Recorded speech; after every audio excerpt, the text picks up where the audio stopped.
Hello and welcome to Mr. Wiley Teaches Math. Today we're going to be working with perimeter and area. As we've worked through this unit, we've come across 7 things that we need to know. Some of them we'll be using in the example, and some of them we'll be using during the assignment.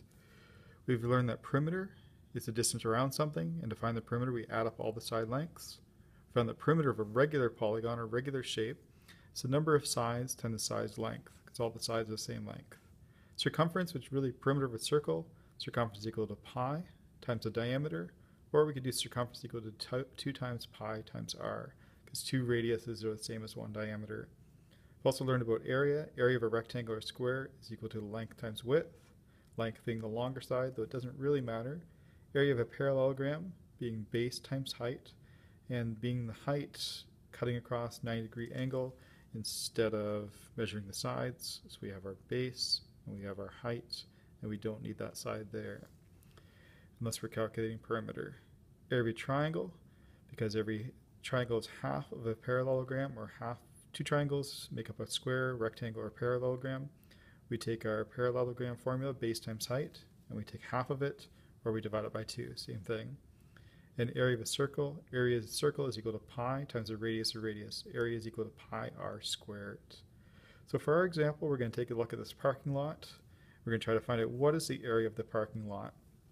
So just like with working with composite figures, I want to look at this and say, how could I divide this up into shapes that I recognize? And very quickly I can see if I just add a line across here, I end up with 2 rectangles. I'll call them area 1 and area 2. And if I add those up together, I'll get the total area. So for area 1, it's a rectangle, so it's length times width.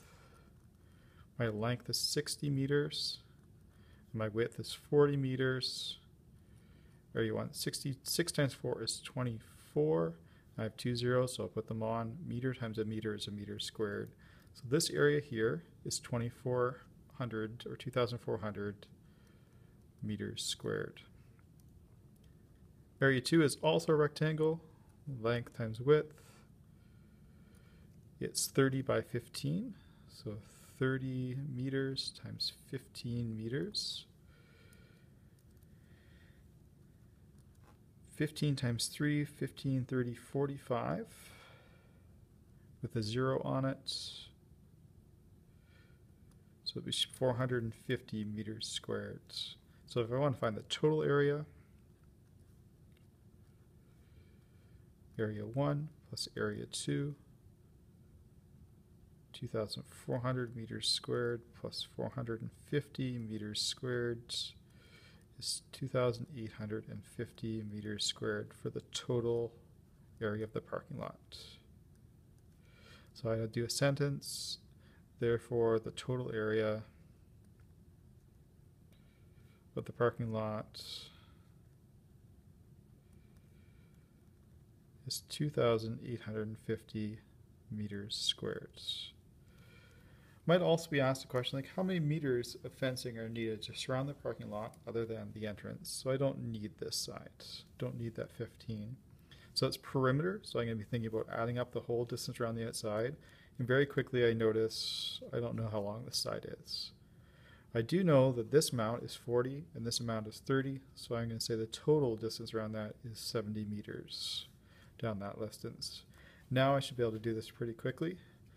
I'm going to add my distances, my sides up. So I have a 60, a 40, a 45, a 30, a 15 that I don't need because it's the entrance, and a 70. I'm going to add those up. I see 100 here and 100 here. That's 245 is left over. In this case, it's just meters. There's no squaring going on. So therefore, 245 meters of fencing are needed. So for these examples, we worked mostly with squares and rectangles. For other ones, you may need circles, parallelograms in order to complete it. There's other examples in the class website. Please check it for the notes and assignments as well.